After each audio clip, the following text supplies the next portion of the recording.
Hello मारी channel में तमारुं स्वागत है।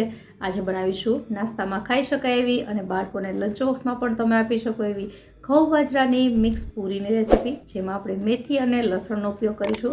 तो चलो फटाफटथी रेसिपी शरू करीए। अने रेसिपी पसंद आवे तो विडियोने लाइक अने चेनलने सब्सक्राइब करवानुं ना भूलता। तो पूरी बनाववा माटे मैं अहीं एक मोटी वाटकी जेटलो घઉંનો ઝીણો લોટ લીધો છે અને એનો ચોથો ભાગ એક નાની વાટકી મેં બાજરાનો લોટ લીધો છે। અને આ પૂરી છે એકદમ ક્રિસ્પી બને એની માટે આપણે અહીં 2 ટેબલસ્પૂન જેટલો રવો ઉમેરીશું।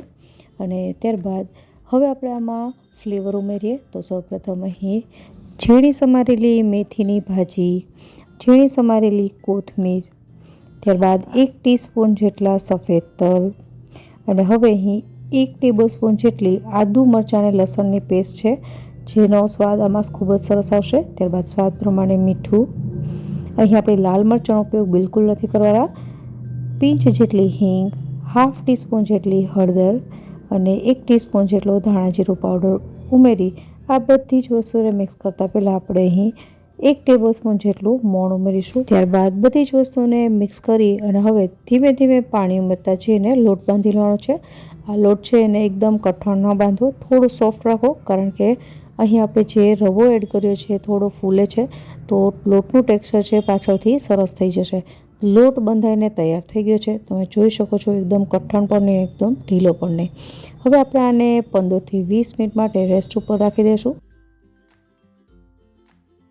તો 15 થી 20 મિનિટ થઈ ગઈ છે।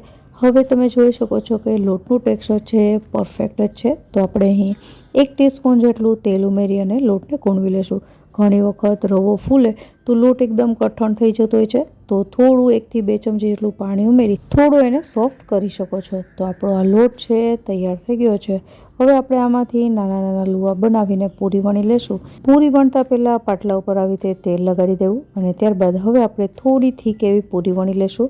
એકદમ પતલી પૂરી નથી વણવાની, ખાસ ધ્યાન રાખવું। તો આપણી આ પૂરી વણાઈને તૈયાર થઈ ગઈ છે। આ જ રીતે હું બીજી બધી જ પૂરી વણી લઈશ અને ત્યારબાદ મીડિયમ ગેસની ફ્લેમ પર એક વખત તેલને સારી રીતે ગરમ કરી લેવાનું છે અને તેલ ગરમ થાય એટલે ગેસની ફ્લેમ સૌપ્રથમ હાઈ કરી દેવાની જ્યારે પૂરી નાખો ત્યારે, અને પૂરી એક વખત ફૂલી જાય ત્યારબાદ ગેસની ફ્લેમ છે મીડિયમ કરીને પૂરીને ક્રિસ્પી એવી તળી લેવાની છે। તો બંને સાઈડ પલટાવતા જઈને મેં પૂરી તળી લીધી છે અને આ જ રીતથી આપણે બધી જ પૂરી બનાવી લેશું। તો શિયાળામાં મેથી અને લસણનો ઉપયોગ કરીને એક વખત આ પૂરી છે ઘરે જરૂરથી ટ્રાય કરજો, ખૂબ જ સરસ લાગે છે। આશા રાખું રેસિપી જરૂરથી પસંદ આવી હશે। ફરી મળીએ નવી રેસિપી સાથે, ત્યાં સુધી બાય બાય।